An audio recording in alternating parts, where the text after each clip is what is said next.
ఇరుకవై ఉన్నావు. ఆమేన్. ఏమంటుందమ్మా? తిరిగి నువ్వు తీర్పు తీర్చిన దానికి సమాధానం చెప్పాలి. నా జీవితం ఓపెన్ చెప్తున్నాను, సాక్షిని. ఒక అన్యుని వీడు వేస్ట్ గాడు, ఇలాంటి చూడు అన్నా, నీకు బుద్ధి లేదు అన్నా. కొన్ని నెలలకి అదే బలహీనత నన్ను అంటుకున్నది. హల్లెలూయా. అదే బలహీనత నాకు తాకింది. అప్పుడు గుర్తుకొస్తుంది, ఓహో పలానా వ్యక్తిని నేను ఇలా మాట్లాడినా. ఇప్పుడు చెప్పు సమాధానం అంటుంది దేవుడు. ఆమేన్. హల్లెలూయా. ఇప్పుడు చెప్పయ్యా, ఆ రోజు ఆ వ్యక్తిని నీవు ఇలా అన్నావు కదా, ఈ రోజు ఈ బలహీనత ఈ బాధ నీలో ఉంది కదా, ఇప్పుడు చెప్పు. ఆ రోజు తీర్పు తీర్చావు కదా, ఇప్పుడు చెప్పు సమాధానం అన్నాడు. నోటంట మాట రాలా. నన్ను క్షమించయ్యా, నన్ను క్షమించయ్యా, నన్ను మన్నించయ్యా. హల్లెలూయా. అందుకే పొరపాటును ఎవరిని తీర్చు, నిర్దోషులని ఎంచొద్దు. దోషులని నిర్దోషుడు చేసేది ఆయన, దోషి చేసేది ఆయన. సమస్తం ఆయన వశం ఉన్నది. ఒకటి పడగొట్టాలన్నా, ఒకరు లేపాలన్నా ఆయన ఆధీనంలో ఉన్నది.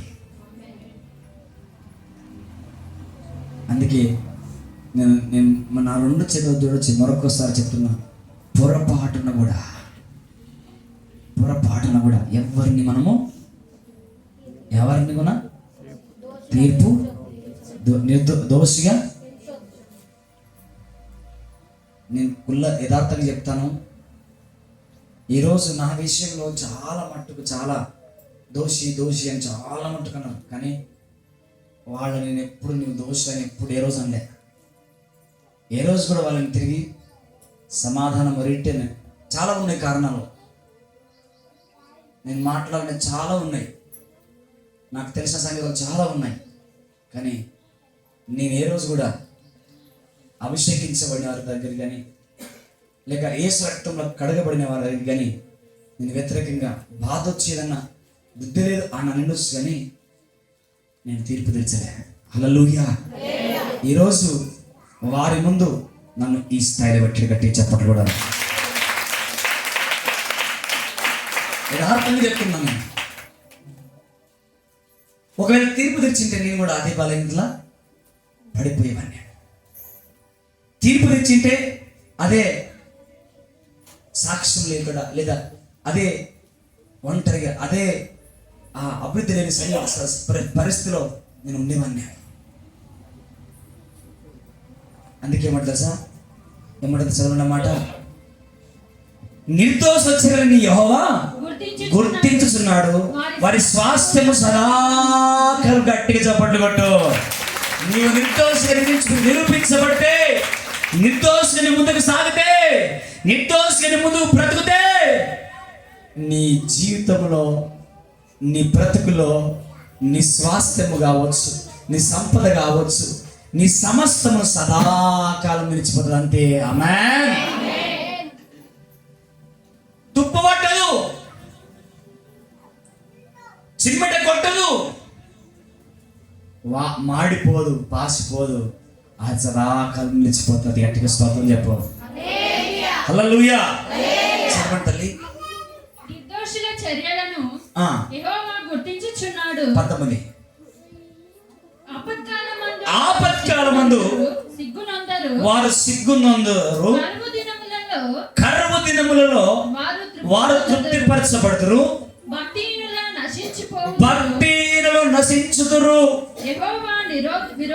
యెహోవా విరోధులు మేతములు సొగసును పోలిందురు, అది కనబడకపోవునట్లు వారు పొగవలే కనబడకపోవును. గట్టిగా స్తోత్రం చెప్దాం.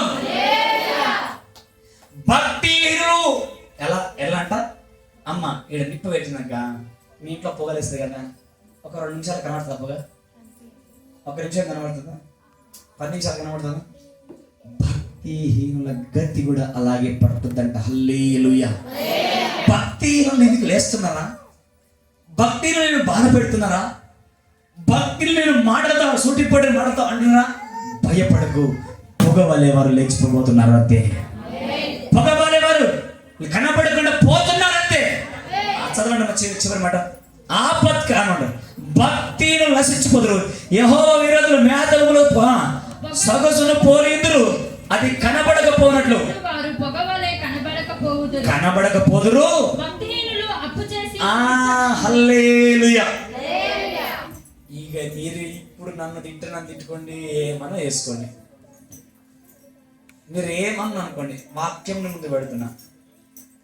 భక్తిహీనులంట అప్పు చేసి తీర్చుకుందురు. ఆమేన్. నువ్వు భక్తిహీనతలో ఉన్నావో, భక్తిగా నటించే స్థితిలో ఉన్నావో, నీతి మంత్రురాలుగా ఉన్నావో, నీతి మంత్రుడిగా ఉన్నావో, నిర్ణయం నీ చేతిలో ఉంది. దేవునికి మహిమ కలుగును గాక. నీకు నువ్వు పరీక్షించుకోవాల్సిన ఆ బాధ్యత నీకే ఉంది. ఏమని తెలుసా? ఆ మాట చదవమ్మ మళ్ళీ. భక్తిహీనులు అప్పు చేసి తీర్చకయుందురు, నీతిమంతులు దాక్షిణ్యము కలిగి ధర్మమిత్రు. గట్టిగా చప్పట్లు కొట్టు.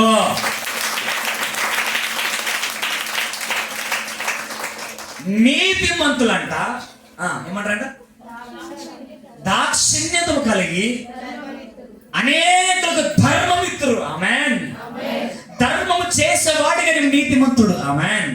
ధర్మము చేసేదానిగా నీతిమంతురాలు నువ్వు. ఆమేన్. నీవు నీతిమంతురాలుగా నిలుచుతావు గాక. భక్తిహీనులుగా నీవు ఉండొద్దు. భక్తిహీనురాలుగా నీవు ఉండొద్దు. భక్తిహీనులుగా ఉంటే ఏమంట? అప్పు చేసి అప్పు తీర్చక పోతుంది. ఈరోజు ఒకవేళ అలాంటి పరిస్థితులు ఉంటే, ప్రభువా నన్ను క్షమించు,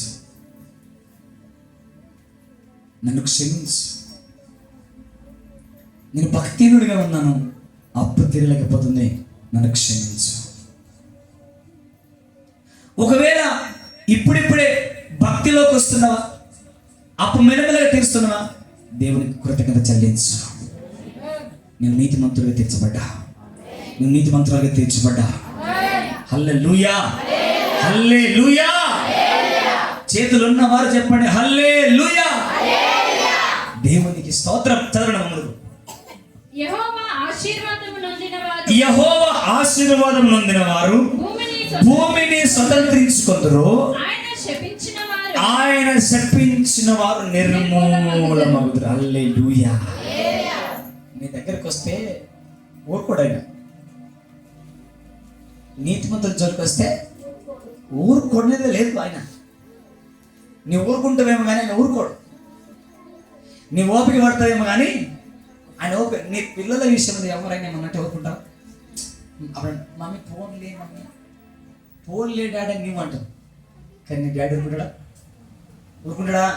నా బిడ్డ దగ్గరికి ఎట్లా వచ్చినావు? ఆమేన్. నా బిడ్డతో ఎట్లా పెట్టుకున్నావు, నేను తోలు తీస్తా అంటాడు. ఆమేన్. నువ్వు యేసయ్యకు ముద్దు బిడ్డవు. ఆమేన్. ఆయన బంగారాన్ని నువ్వు ఆయన వెలబెట్టి కొన్న శ్రేష్టమైన వాడివి, శ్రేష్టమైన దానివి. నీ జోలికి ఎవరు వచ్చినా ఊరుకోడే. ఆమేన్. ఊరుకొనడే లేదు. అందుకే ఏమంటారు తెలుసా? చదవండి అన్నమాట. ఆయన శపించిన వారు నిర్మూలమగుదురు, ఒకరి నడత చూడండి, ఒకరి నడత యెహోవా చేతనే స్థిరపరచబడును, వాని ప్రవర్తన చూసి ఆయన ఆనందించిన. గట్టిగా చప్పట్లు కొడదాం. దేవుని ప్రవర్తన చూసి సంతోషించే వ్యక్తిగా మారదుగాక. పైకువ మాటలో పోటుకువ మాట మాట్లాడితే దేవుడు సంతోషించడు.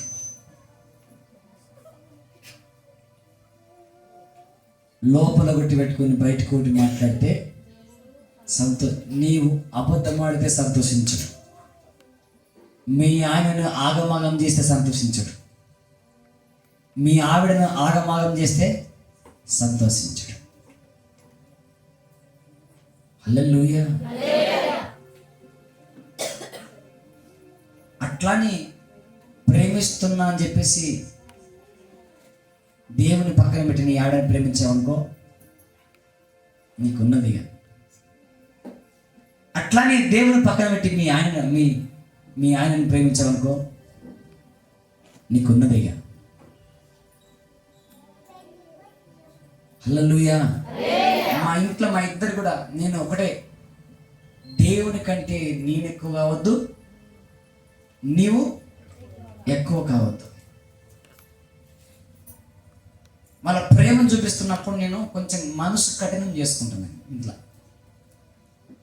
నిజం చెప్తున్నాను. వాళ్ళ ప్రేమ అంతా చూపిస్తున్నప్పుడు కొంచెం మనసు కఠినం చేసుకొని కొంచెం కఠినంగానే బిహేవ్ చేస్తా, కఠినంగానే వ్యవహరిస్తా. కారణం ఏంటంటే ఈమె మనసు నా వైపు కాదు, ఎక్కడికి మళ్ళా యేసయ్య వైపు మళ్ళా. ఆమేన్.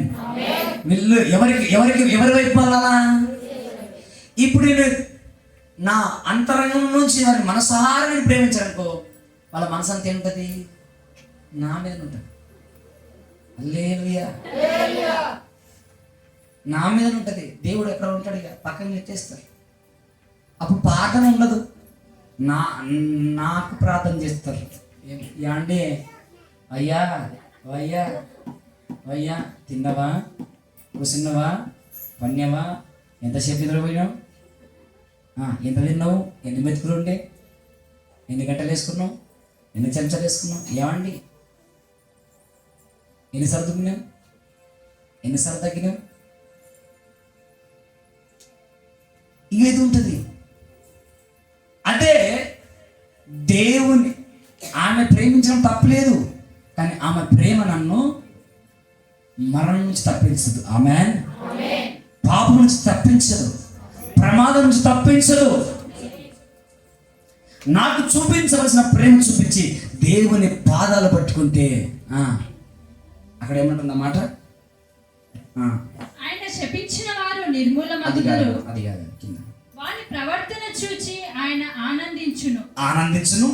యెహోవా అతని చేయి పట్టుకొని ఉన్నాడు గనుక అతడు నేలను పడినను లేవలేక ఉండడు. అతడు దేవుడు ఆయన చేయి పట్టుకున్నాడు కాబట్టి అతడు కింద పడినను లేవలేకుండా ఉండలేడంట. హల్లెలూయా. లేస్తాడంట. ఆమేన్. మనము దేవుని వైపు తిరిగితే, దేవుని యొక్క సన్నిధిలో సాగిలు పడితే, మన నడత మన ప్రవర్తన ఆయనకి ఇష్టంగా ఉంటే మనం పడినను మళ్ళీ లేస్తాం. ఆమేన్. ప్రమాదంలో పడిన దాటిస్తానంటే. ఆమేన్.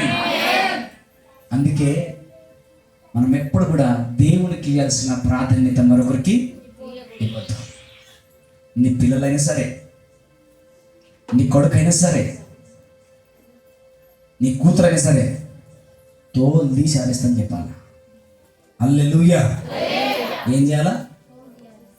ఏం చేయాలా? అట్లాంటి చాకలించుకున్నారు సాయంత్రం, అట్లాగే చాకలించుకోగలరు సాయంత్రం.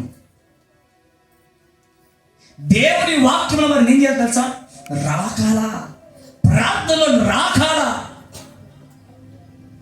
ఈరోజు రాకులు లేదు, దేవుడే ఉన్నది. హల్లెలూయా.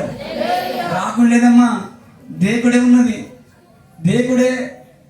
యాడ దిక్తారు, సినిమా హాల్లో దిక్తారు, రోడ్ల మీద డిస్కటేషన్ దిక్తారు, బ్యూటీ పార్లర్లో దిక్తారు, ఇంకా సెల్ ఫోన్లో. అమ్మ వెరీ గుడ్.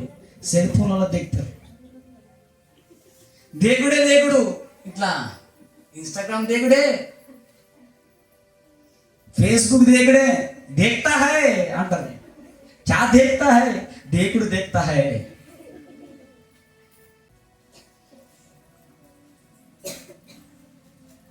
బాలుడు నడవలసిన త్రోవను మరి ఏం చేయాలా? అమ్మా అమ్మా సూపర్ చేస్తున్నా బిడ్డ, దుంకు ఇంకా అన్నా అనుకో, నీ చెప్పాలడుతాడు దేవుడు ఫస్ట్. హల్లెలూయా. నీ చెప్పాలడుతాడు దేవుడు ఫస్ట్. బుద్ధి లేదు, పశువు ప్రాయం అంటాడు. అన్నా పశువు ప్రాయం అంటాడు. ఆదాము దగ్గరికి వెళ్ళి అంటాడు, ఏ ఆదామా ఎక్కడ ఉన్నావు అంటే, నేను దాక్కున్నానా? ఎందుకు దాక్కున్నావయ్యా? ఇగో నేను దిగంబర్ అని. ఎందుకు దిగంబరి పోయినవరా? లేదు, ఇగో నీవు ఇచ్చిన అవ్వనే తెచ్చిన పండిస్తే నేను తిన్నాను. అట్లనా? అట్లా జరిగిందా? ఓకే, ఏమవ్వా ఏం సంగతి? లేదేసయ్యా ఆ పక్కింటోడు వచ్చేందుకు మా ఇంటికి వచ్చి వాడే ఇచ్చాడు. నా ఇంట్లో కూర్చొని మంచి బట్టలు తెచ్చి అగ్గిపుల్ల పెట్టి కాల్చి నా గొంతు పట్టి పిసుకో. మరి నీకేం బుద్ధి లేదు గొంతు పట్టి పిసికేదాకా? నీ బుద్ధి ఏమైంది బట్టలు తెచ్చేదాకా? నీ బుద్ధి ఏమైంది అగ్గి ముట్టించేదాకా? వాడిని పక్క నీ ఇంట్లోకి ఎందుకు రానిచ్చావు? వాడేవాడు నీ ఇంటోడా? నీ రక్త సంబంధా? నీ మీద రానిచ్చావు ఏదైనా తోటలకి? మీ ఇద్దరిని పెట్టాను కదా. మీ ఇద్దరిని పెట్టినప్పుడు మూడో వ్యక్తి వస్తే నేను రావాలా? మూడో వ్యక్తి వచ్చినట్టు వాడు ఎవడు? దొంగ అయి ఉండాలా, దోచుకునేవాడు అయి ఉండాలా. ఏమవ్వ అంటే ఇగో నువ్వు నన్ను సర్పము మోసపించింది. అవునా? బుద్ధి లేదు నీకు. అప్పుడు సర్పాన్ని వదిలిపెట్టలే, అవ్వను వదిలిపెట్టలే, ఆదామును వదిలిపెట్టలే. మరి ఏం ఆదామా నువ్వు ఎక్కడున్నావంటే నేను దాచుకున్నానయ్యా, తెలిసేది పాపం చేసిన అది ఇచ్చింది నిన్న నా తప్పని క్షమించట అయిపోతుంది. మళ్ళా ఒకరి మీద నెట్టేయడం, పక్కోళ్ళ మీద నెట్టడం. ఇదిగో నేను ఇచ్చింది. ఓ డాడీ ఇగో నీ ఫోన్ ఇచ్చావు అందుకే చూసినా. నీకు సిగ్గులేదా? నీకు సిగ్గులేదా అమ్మా? సినిమా చూడండికి మీ డాడీ ఫోన్ ఇచ్చాడు, మీ మమ్మీ ఫోన్ ఇచ్చారు. ఎందుకు ఇచ్చేది? ఏమన్నా నేర్చుకుంటామేమో, మంచి కోసం ఉపయోగించండి. కాలేజీకి పోతున్నావు, మీ డాడీ ఫోన్ ఇప్పించాడు. ఎందుకు? పనికి వాళ్ళతో ఫోన్ మాట్లాడినా. ఎందుకు ఇచ్చాడు ఫోను? డాడీ నా కాలేజ్ అయిపోయింది, నేను ఇంటికి వస్తున్నా, నేను ఇక్కడ పాలన వేస్తున్నా. ఓకే, లేదేమో చెప్పడం డాడీకి ఇచ్చి ప్రమాదం అయింది డాడీ త్వరగా. ఉంది కదా నీకు డాడీ ఫోన్ ఇప్పించింది. డాడీ నీవే వద్దనగా నీవే ఇప్పించిన ఫోన్ బాగుంది. నువ్వే ఇప్పించిన మమ్మీ, నేను ఫోన్ చేయలే, ఆడే ఫోన్ చేసింది. నీ పర్మిషన్ లేకుండా వచ్చిన్నాడు. నీ పర్మిషన్ లేకుండా నీ ఫోన్ ఎత్తి నువ్వు నీ పర్మిషన్ లేని ఎట్లా ఫోన్ ఎత్తాయి కదా. అది ఎంత భయంకరమైన సంఘటన జరిగింది. అక్కడెక్కడ గుట్టకు పోయి ముగ్గురు యవనస్తురాలు ఈ మొగలు చూడగానే ఈ అంటారు ఆడలు. మొగలు కూడా ఈ అంటారు. పండు అంటే అంత తోముకొని అంత చూపియాలమ్మా. హల్లెలూయా. జాగ్రత్తగా, ఇది దేవుని దుర్దినములు. ఆమేన్. దుర్దినంలో ఉన్నాం, దేవుడు రాకడా సమయంలో ఉన్నాం. అందుకేమన్నాడు అక్కడ? యెహోవా అతని చేయి పట్టుకొని ఉన్నాడు కనుక అతడు నేలన పడినను లేవలేక. హల్లెలూయా. ఒకవేళ నీ పనికి మాల పనులు బట్టి పడిపోయినావా, నీ కర్మని ఒకవేళ తప్పు నేర్చుకున్నావా, క్షమించను అంటేరా. ఒకవేళ దేవుని సన్నిధిలో ఆయనతో సత్సంబంధం కలిగి ముందుకు సాగుతున్నా, ఒకవేళ పడిపోయే ఛాన్స్ వచ్చినా ఆయన పట్టి నిన్ను పైకి లేవనెత్తిన గట్టిగా చెప్పండి కూడా. ఆయన నీ చేయి పట్టి లేవనెత్తుతాడు. హల్లెలూయా. ఏమంటాడు? అందుకే నడిపిస్తాడు నా దేవుడు శ్రమలోనైనా. చెప్తామా? నడిపిస్తాడు నా దేవుడు శ్రమలోనైనా నన్ను విడువడు. అడుగులో తడబడిన అలసటపై పడిన, అడుగులో తడబడిన అలసటపై పడిన, చేయి పట్టి వెన్ను చక్కని ఆలోచన చెప్పి చేయి పట్టి వెన్ను తట్టి చక్కని ఆలోచన చెప్పి నడిపిస్తాడు నా దేవుడు. శ్రమలో నన్ను విడువడు. మరోసారి నడిపిస్తాడు నా దేవుడు. శ్రమలో నన్ను విడువడు. అంధకారమే దారి మూసిన నిందలే నన్ను కృంగదీసిన అంధకారమే దారి నిందలే నన్ను కృంగ తన చిత్తం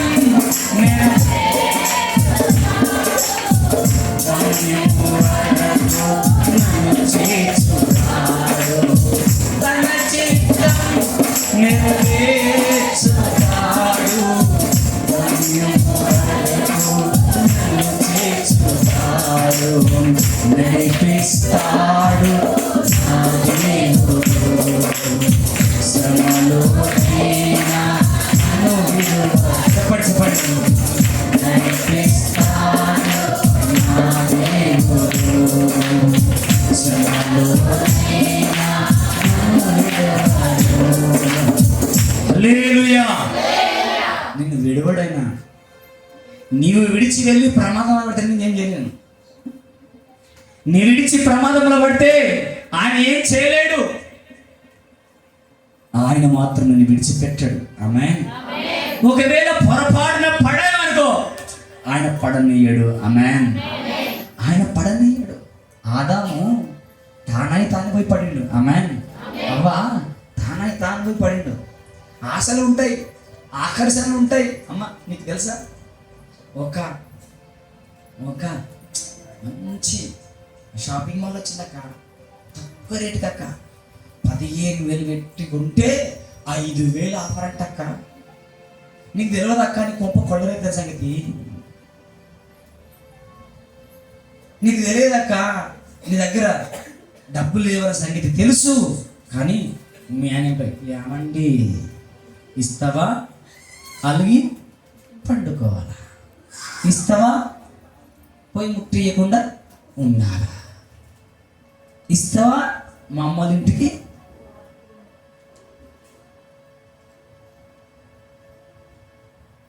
ఏమాయ రోగం. మీ ఆయన ఎట్లా అట్లా తెచ్చి అప్పు తెచ్చి ఇస్తాడు. 1కి 1 అవుతాయి, 1,00,000 అవుతుంది, 2 లక్షలు అవుతాయి, 3 లక్షలు అవుతుంది.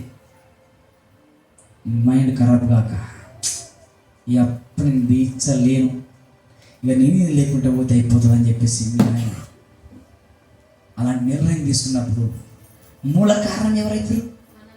కారణం ఎవరు? నీ చేతి ద్వారా నీ భర్త నీవే పోగొట్టుకున్నావు. అప్పుడు ఆయన చేతగానుడు బుద్ధి లేదు చచ్చిపోయాడు. మళ్ళీ ఆయన మీద ఒక అభాండం. నీ భార్య కష్టపడుతుంటే నువ్వు బాగా పీకల్లాగా దాగి తెస్తున్న వాళ్ళే ₹1000 తెస్తుంది.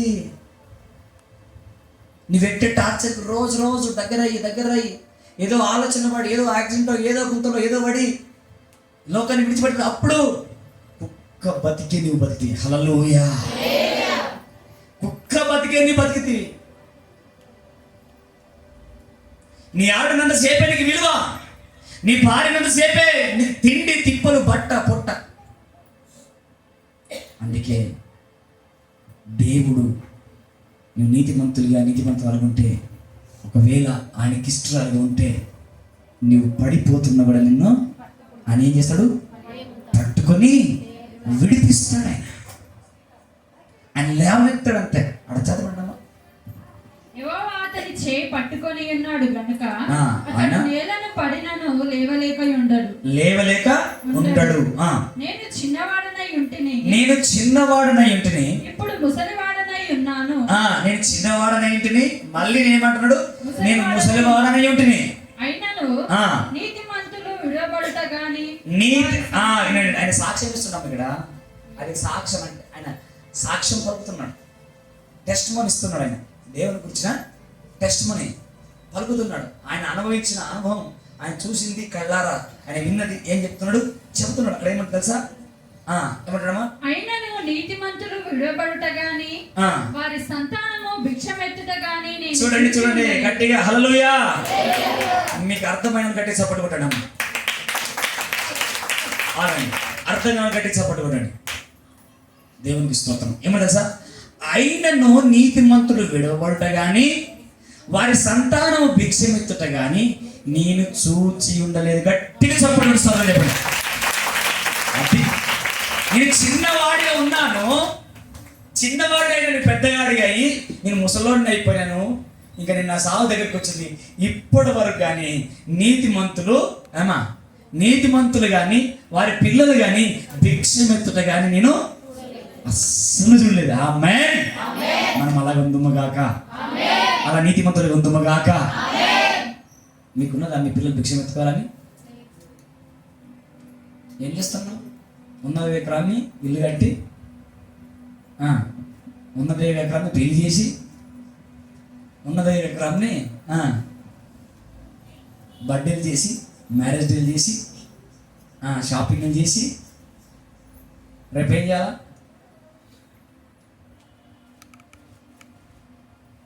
కులపిచ్చోని నేను కళ్ళు లేని కొట్టయ్యా, కళ్ళు లేని కబోదిని, మతవచ్చోని నేను మతి లేని ఉన్మాదిని.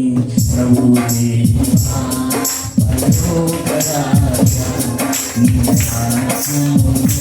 నన్ను తీర్చుదేవా, ప్రభువే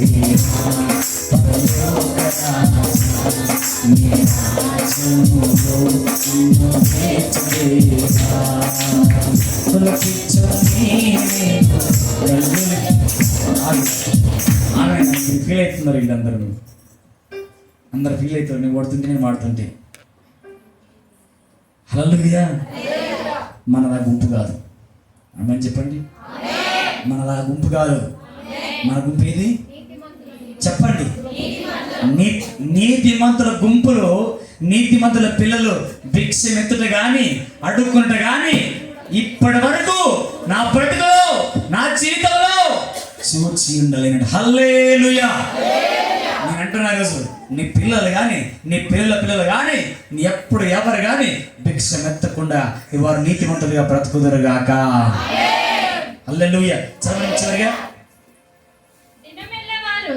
దినమెల్లవారు దయాళుడై అప్పు ఇచ్చుచుందరు కానీ వారి సంతానపు వారు ఆశీర్వదింపబడుదురు. కీడు చేయటం మాని మేలు చేయము. హల్లెలూయా. హల్లెలూయా. స్తుతి మహిమ ఎల్లప్పుడు దేవునికి. హల్లెలూయా. స్తుతి మహిమ ఎల్లప్పుడు దేవునికి చెల్లును.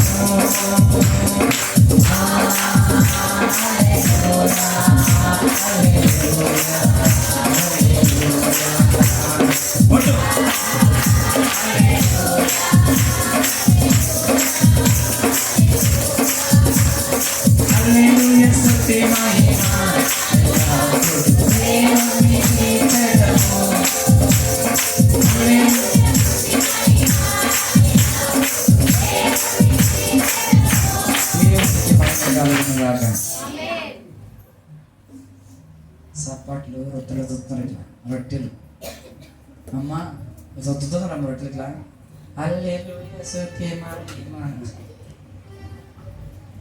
ఎందుకమ్మా చేతులు ఎందుకు ఇచ్చేస్తాడు దేవుడు? లట్ట సపడు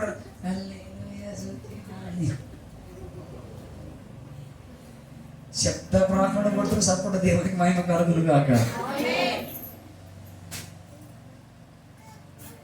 అక్కడ ఏమంటుంది తెలుసా? కీడు చేయటం మాని మేలు చేయటం మేలు చేయము, అప్పుడు నీవు నిత్యము నిలుచుడు. ఆమేన్. ఏలైనగా యెహోవా న్యాయము ప్రేమించువాడు, ఆయన విడువడు. హల్లెలూయా.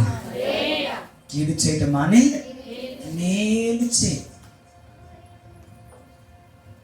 కీడు చేయటం మాని మేలు చెయ్యు. హల్లెలూయా. హల్లెలూయా. అప్పుడు వాడతాం, ఇప్పుడే వాడతాం పాఠం. హల్లెలూయా.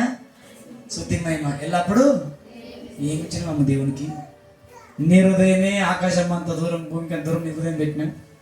ఇంకా నీ దేవునికి ఏమి ఇస్తావు? దేవుని రాజ్య వ్యాప్తి కొరకు ఏమి ఇస్తావు? దేవుని రాజ్య వ్యాప్తి కొరకు ఏం అడగబడుతుంది? నీ కన్నా, నీ కాలా, నీ ధనమా, నీ బలమా, ఏదమ్మా? అన్ని నీ దగ్గర ఉన్నాయి, అన్ని నీ దగ్గర ఉన్నాయి. కాబట్టి ఈ మధ్యాహ్న కాల సమయంలో మనమందరం కూడా లేచి నిలబడి కన్ను మూసుకుని, ప్రభువా ఈరోజు నేను నాతో మాట్లాడిన మాటను బట్టి, నన్ను బలపరిచిన నీ మాటలను బట్టి తక్కువని లేవాలా అయ్యా? చెప్పండి అలా, అయ్యా దేవా నీ గొప్ప దేవుడు కదా అయ్యా, నీతిమంతులు కలిగి కొంచెమైనను బహుభక్తిముల కంటే అయ్యా, ధనము కంటే సమృద్ధి కంటే శ్రేష్టమన్నావు కదయ్యా. బహుమంది భక్తుల సమృద్ధి కంటే నీతిమంతులు కలిగిన కొంచెమే శ్రేష్టమన్నావు కదా తండ్రి. ఆ భక్తిలో మేము సాగాల, ఆ నీతిలో సాగాల. కీడు చేయటం మాని మేలు చేయటం నేర్చుకోవాలయ్యా. అయితే తండ్రి, నీతిమంతులు విడవబడ్డ కానీ, వారి సంతానం భిక్షమెత్తట కానీ అయ్యా, మరి దావీదు జీవితంలో ఎప్పుడు ఎక్కడ చూడలేదన్నాడయ్యా. దావీదు చెప్పాడు కదయ్యా, అయ్యా తన జీవితంలో బ్రతికిన నాళ్ళు భిక్షమెత్తట కానీ, తలదించుకోట కానీ, రోడ్డు పాలైనట్టు కాదు, బలహీనమైనట్టు కానీ, అయ్యా ఘనమైనట్టు కానీ ఎక్కడ చూడలేడని దావీదు సాక్ష్యం ఇస్తుండయ్యా. అట్టి సాక్ష్యం కలిగి బ్రతకాలయ్యా. చెప్పండి, చెప్పండి తల్లి, అట్టి సాక్ష్యం నాకు దయచేయి, అట్టి సాక్ష్యం నాకు దయచేయి నాన్న. చెప్పాలి, చెప్పాలి.